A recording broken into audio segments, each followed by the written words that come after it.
Okay, the different types of AC circuit मधला next जो point आहे AC voltage applied to and inductor. Okay, तर जसं diagram मध्ये शो केलेला आहे की एक सर्किट आहे AC सर्किट. ओके, ज्याला इन्स्टंटेनियस अल्टरनेटिंग EMF अप्लाय केलेला आहे, ज्याच्यामध्ये एक इंडक्टर कनेक्ट केला आहे. सो इंडक्टर म्हणजेच काय, कॉइल ऑफ वायर, ज्याचं इंडक्टन्स जे आहे ते L आहे. तर इंडक्टन्स आपण पाहिलेला आहे सेल्फ इंडक्टन्स मध्ये. ओके, तर आता इथं काय होते, so we consider AC circuit with a inductor of inductance L. Okay, then we applied the instantaneous alternating EMF, ज्याची व्हॅल्यू किती आहे, E equals to E naught sin omega t. आता काय होईल, जेव्हा ही की आपण क्लोज करणार तेव्हा करंट जो आहे तो इन्क्रीज होणार. करंट इन्क्रीज झाल्यानंतर मॅग्नेटिक फील्ड प्रोड्यूस होणार, म्हणजे मॅग्नेटिक फ्लक्स जो आहे तो काय होणार, इन्क्रीज होणार. ओके, म्हणजे आता की क्लोज केल्यानंतर परत करंट डिक्रीज होईल, मॅग्नेटिक फ्लक्स डिक्रीज होईल, आणि याच्यामुळे काय होईल की मॅग्नेटिक फ्लक्स चेंज झाल्यामुळे EMF जो आहे तो इंड्यूस होईल. आणि तो EMF सुद्धा आपल्याला आपण पाहिलेला आहे की ज्या कॉइलचं जे इंडक्टन्स आहे त्याच्यामध्ये किती EMF प्रोड्यूस होतो by Lenz law from the self inductance. तर ती व्हॅल्यू आपण इथं फाइंड आउट करणार. ओके, सो इनिशियल पार्ट काय की consider AC circuit with inductor of inductance L. Okay, let applied instantaneous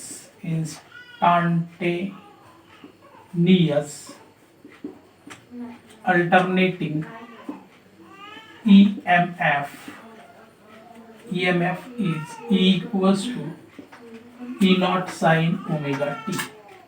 आता एवढा अप्लाइड अल्टरनेटिंग EMF आपण याला काय केलं, इन्स्टंटेनियस EMF अप्लाय केलं, करंट I इन्क्रीज होईल आणि मॅग्नेटिक फ्लक्स चेंज झाल्यामुळे EMF जो आहे तो इंड्यूस होईल. Okay, so induce EMF, that is induced EMF is another equation. First, the induced EMF याला डिनोट केला आहे E dash equals to by Lenz law, E dash equals to minus L into di by dt since by Lenz law, according to Lenz law. इथं हा E dash जो आहे तो induce EMF आहे, di by dt काय rate of change of current आहे. Okay, तर याला equation second. Okay, so to maintain the flow of current through this resistance, the induced EMF must be equal and opposite to the applied EMF. Okay, तर हा induce झालेला EMF जो आहे तो हा कसा असला पाहिजे, इक्वल अँड अपोजिट असला पाहिजे. आता या इंडक्टरचं जे रेजिस्टन्स आहे ते निग्लिजिबल आहे, आणि रेजिस्टन्स जर निग्लिजिबल असेल तर ह्या दोन्ही व्हॅल्यू आपल्याला इक्वेट करता येतात by using the Kirchhoff's voltage law. Okay, so by Kirchhoff's voltage law. So to maintain current through circuit, so E equals to minus E dash. Applied EMF आणि induce EMF हे equal आणि opposite असले पाहिजे. तर ही value आपण इथं काय करणार, प्लेस करणार. So therefore that is E equals to minus E dash किती आहे, minus L into di by dt. ही व्हॅल्यू प्लेस करा, मायनस मायनस इथे काय होईल, प्लस होईल. So therefore E equals to L into that is di by dt. Okay, तर इथपर्यंत तुम्हाला समजलं असेल. फक्त याच्यामध्ये काय लक्षात ठेवायचं की अप्लाइड EMF आणि इंड्यूस EMF हे इक्वल आणि अपोजिट असतात, आणि म्हणून हे दोन इक्वेशन आपण इक्वेट केले, आणि आपल्याला अल्टरनेटिंग EMF जो आहे तो काय मिळाला, L into di by dt. Now we have to find the relationship between the alternating EMF and alternating current. मग आता अल्टरनेटिंग करंट जर फाइंड आउट करायचं असेल तर ही इक्वेशन रिअरेंज करावं लागेल, आणि रिअरेंज साठी आपण काय घेणार, that is di equals to, so di equals to E upon L into dt. Okay, आता याला इंटिग्रेट केलं तर आपल्याला करंट मिळेल. So integrating on both side, integrating on both side. So integration of dr equals to integration of E upon L into dt. Okay, आता alternating EMF ची value काय? E naught sine omega T, ती place करा. Integration of di cancel, so therefore that the I equals to integration E naught sine omega T upon L into dt. Okay, ही maximum value आहे आणि L inductance आहे. Integration साइनच्या बाहेर जर घेतलं तर काय मिळेल आपल्याला? So therefore I equals to E naught upon L integration of sine omega T into D T. Okay, तर साइनचं इंटिग्रेशन आपल्याला माहित आहे मायनस कॉस, आणि त्याच्यानुसार मग आपल्याला याचं इंटिग्रेशन घेता येईल. ओके, हे तुमच्या लक्षात आलं असेल. Okay, applied EMF equals to equal and opposite to induce EMF, हे लक्षात ठेवा. ओके, सो देअरफॉर समोर आपण याला आता इंटिग्रेट जर केलं तर आपल्याला काय मिळेल? So therefore I not that I equals to E not upon L integration of sin omega t, that is the minus cos omega t upon omega plus इथं असेल कॉन्स्टंट ऑफ इंटिग्रेशन. ओके, आता constant of integration जो आहे तो 0 असतो. आपल्याला माहिती आहे की अल्टरनेटिंग व्होल्टेज जो आहे तो एका कम्प्लीट ऑसिलेशनसाठी अल्टरनेटिंग EMF ची व्हॅल्यू 0 असते आणि म्हणून करस्पॉन्डिंग करंटची व्हॅल्यू 0 असते. So there is a no component of the alternating current changing with the time, म्हणजे टाइमनुसार चेंज होणारा कोणताही करंटचा कंपोनंट नसतो आणि म्हणून हा कॉन्स्टंट जो आहे तो 0 होतो. Okay, as EMF oscillate about 0, current also oscillate about 0. There is no component of current varying with time, therefore constant is equals to 0. म्हणजे आता हा कॉन्स्टंट ऑफ इंटिग्रेशन काय मिळतं? 0. हे आहे त्याचं रिझन. आणि मग हे करंटचे इक्वेशन काय होते? I इक्वल्स टू हा ओमेगा बाहेर घ्या, that is E naught upon omega into L. याला लिहिता येईल आपल्याला इथं minus sine cos omega T. आता याच्यासाठी आपल्याला एक फॉर्म्युला माहित आहे की cos omega T equals to sine pi by 2 minus omega T. So therefore cos omega T equals to sine pi by 2 minus omega T. आणि देअरफॉर काय लिहिता येईल आपल्याला? I equals to minus E naught upon omega L. So that is a sin pi by 2 minus omega t. हे याचं reason आपण लिहिलं इथं. मायनस साइन मल्टिप्लाय केलं तर काय होईल? I equals to E naught upon omega L. So sine हा मायनस होईल, हा प्लस होईल, omega T minus pi by 2. Okay, so therefore I equals to याला लिहिता येईल I naught sine omega T minus pi by 2. याला the equation third. Okay, so this is the alternating current which is a flow through the AC circuit with the inductance L. म्हणजे ज्या AC circuit मध्ये inductance connect केला आहे त्याच्यामधून होणारा alternating current जो आहे तो किती मिळतो आपल्याला? I equals to I naught sine omega T minus pi by 2. पण इक्वेशन फर्स्ट आणि थर्ड वरून आपल्याला काय लक्षात येते की यांच्यामधला जो फेज डिफरन्स आहे EMF आणि करंट तो आहे पाय बाय 2, पण तो आहे मायनस, म्हणजे करंट जो आहे तो पाय बाय 2 रेडियन मागे आहे व्होल्टेजच्या. So the alternating currents lags behind the alternating EMF by a phase angle of pi by 2. तर ह्या इक्वेशनवरून आपल्याला रिलेशन मिळते करंट आणि व्होल्टेज मधलं, ते जे आपण पाहत आहोत की एखाद्या एसी सर्किटमध्ये इंडक्टर जर कनेक्ट केला असेल, ज्याचं इंडक्टन्स एल असेल, तर याच्यासाठी करंट आणि अल्टरनेटिंग ईएमएफ मधलं जे रिलेशन आहे ते काय आहे की in AC circuit with inductor the current alternating current lags behind the alternating EMF by the phase angle of π/2 radian. आणि इथं आय नॉट काय, तर आय नॉट आहे peak value. So where I naught equals to काय म्हणते, that is E naught upon omega L. तर याला म्हणायचं peak value of current. So which is equals to that is the peak value. Okay, again from equation first and equation third,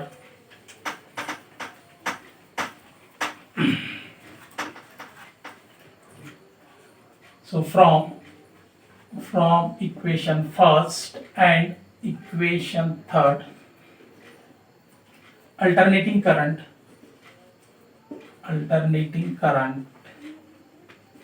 lag behind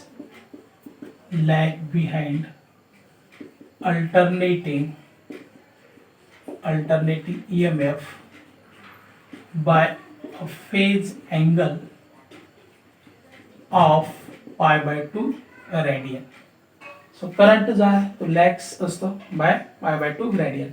आणि हे आपल्याला ग्राफवरून सुद्धा prove करता येते. If you plot the graph plot करू परत आपण. So again, so that is omega t. Okay, maximum value of EMF, minimum value of EMF, maximum value of current, minimum value of current. So this is 0, π/2, pi, 3π/2, 2 pi.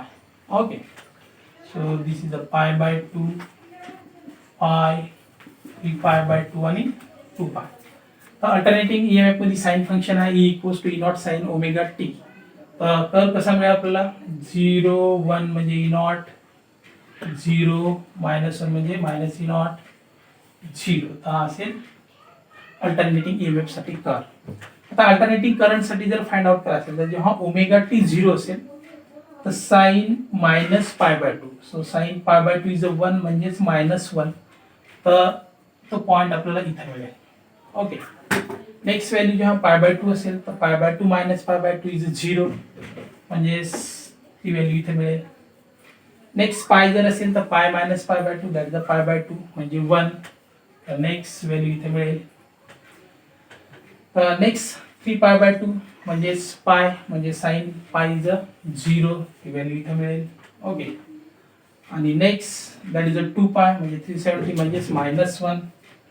So म्हणजे ती value आपल्याला मिळेल इथं. Alternating करंटचा जो graph आहे तो dot line आपण रिप्रेझेंट करणार लाईक दिस. ओके, तर असेल अल्टरनेटिंग करंट. आता करंट वरून आपल्याला काय, या ग्राफ वरून आपल्याला काय समजते की जेव्हा अल्टरनेटिंग ईएमएफ 0 असतो तेव्हा अल्टरनेटिंग करंट जो आहे तो -1 आहे. ओके, सो हा फेज डिफरन्स आहे π/2. जेव्हा अल्टरनेटिंग ईएमएफ 1 असेल तेव्हा अल्टरनेटिंग करंट जो आहे तो आहे 0 म्हणजे फेज डिफरन्स असेल π/2. तर इक्वेशन फर्स्ट आणि थर्ड वरून आणि या ग्राफ वरून सुद्धा आपल्या काय लक्षात येते की there is a phase difference of π/2 that is current lags behind the alternating current lags behind the EMF by an angle of that is the π/2 radian. हे आपल्या लक्षात येते. ओके, आता in AC circuit with inductor साठी जर समजा आपल्याला resistance जर फाइंड आउट करायचं असेल तर ही जी पीक व्हॅल्यू आहे ती ओहम्स लॉ सोबत आपण काय करणार, इक्वेट करणार. ओके, तर त्यालाच आपण म्हणतो इंडक्टिव्ह रिएक्टन्स. ओके, तर इंडक्टिव्ह रिएक्टन्स साठी ही पीक व्हॅल्यू लक्षात ठेवा.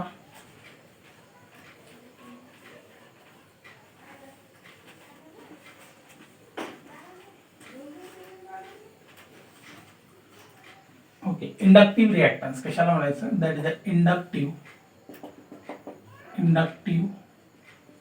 रिएक्टन्स. ओके, इंडक्टिव्ह रिएक्टन्स कसं फाइंड आउट करायचं, सो बाय कंपेअरिंग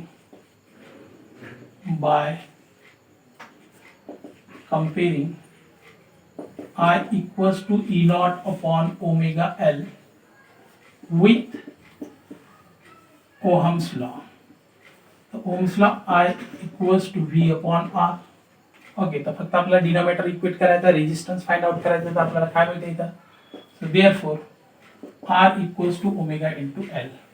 ओके, तर इथं ओमेगा L जे आहे तर plays the same role as the resistance R play in a purely resistive circuit. आता प्युअरली रेजिस्टिव्ह सर्किटमध्ये हा रेजिस्टन्सचा फंक्शन काय, opposition to the flow of current.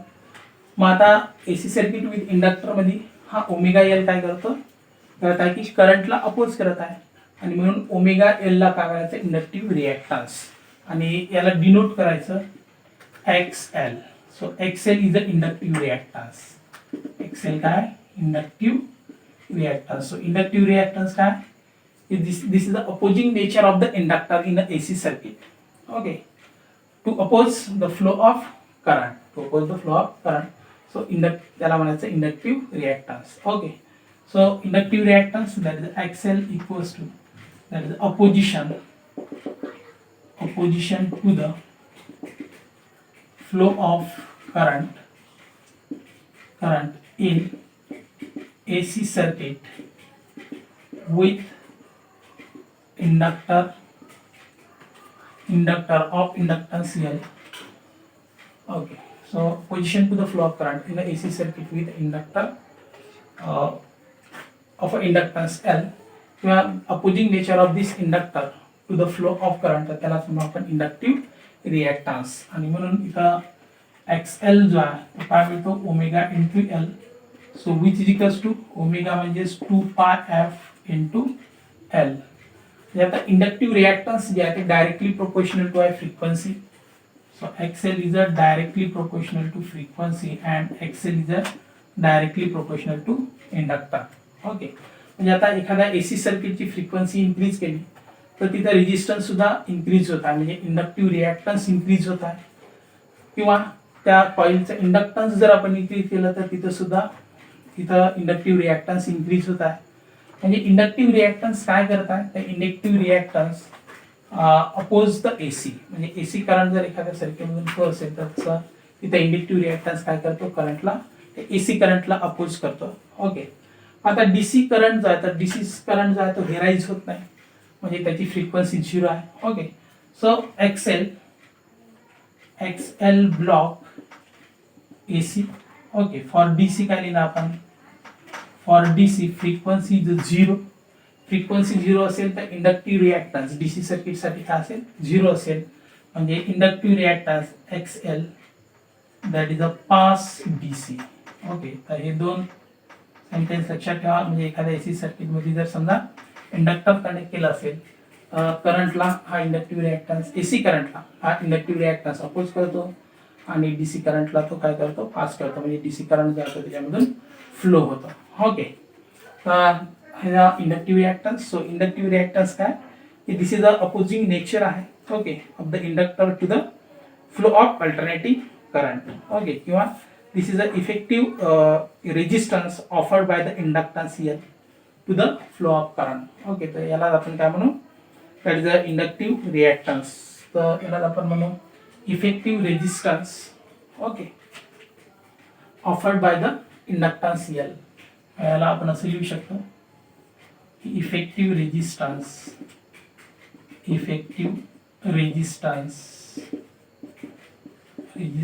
offered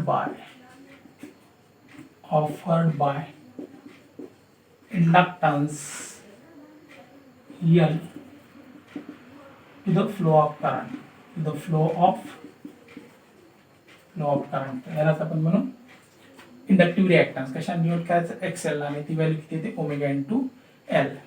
तर नेक्स्ट या एसी सर्किटसाठी, AC circuit that is a AC voltage applied to an inductor. त्याची phasor diagram बघू आपण. आपल्याला माहित आहे की अल्टरनेटिंग ईएमएफ आणि अल्टरनेटिंग करंट याच्यामध्ये फेज डिफरन्स जो आहे तो आहे π/2 रेडियन, पण द अल्टरनेटिंग करंट जो आहे तो lags behind the alternating EMF by a phase angle of π/2 radian. Okay, तर फेजर डायग्राम कशी असेल याची. So phasor diagram. Okay, phasor diagram मध्ये आपल्याला माहित आहे this is a horizontal axis, so this is a maximum value, that is the peak value of the alternating EMF. Alternating EMF ची value sine with sine function आपण घेणार इथं. So that is the phasor diagram. आपण घेऊ phasor diagram. The maximum value हा represent करेल E naught sin omega t. So the phasor representing the alternating EMF makes an angle omega t. Okay, but there is a phase difference between current and EMF. So alternating current lags behind the alternating EMF by pi by 2 radians. Lags होतं म्हणजेच काय, the phasor representing the alternating currents rotate in a clockwise direction by pi by 2 radians. म्हणजे हा असेल phasor for the alternating current. म्हणजे हा असेल that is the I naught I equals to that is the I naught sin omega t minus pi by 2. Okay, so phasor representing ती value जी आहे ती ॲक्च्युली आपण इथे घेणार याच्यावरती या ॲक्सिसवरती along negative direction of Y axis. Okay, आणि मग याच्यामधला अँगल जो आहे तो असेल 90 degree. Okay, so phasor diagram आपल्याला काय सांगता येते, that is the phasor representing alternating EMF rotate in anti-clockwise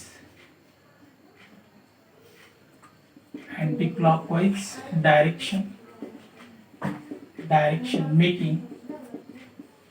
making an angle omega t with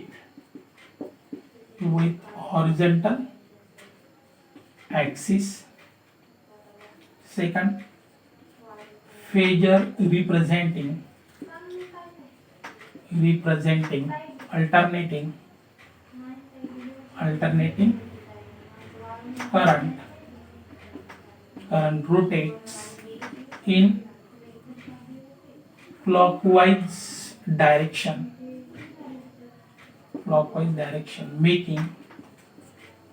making an angle 90 degree, that is pi by 2 radian with direction of E. So याच्यावरून सुद्धा आपल्याला काय सांगता येते, the current lags behind the voltage by pi by 2 radian. So this represent the phasor diagram. Okay, तर तुम्ही समजून जर घेतला तर व्हेरी इझी पार्ट आहे.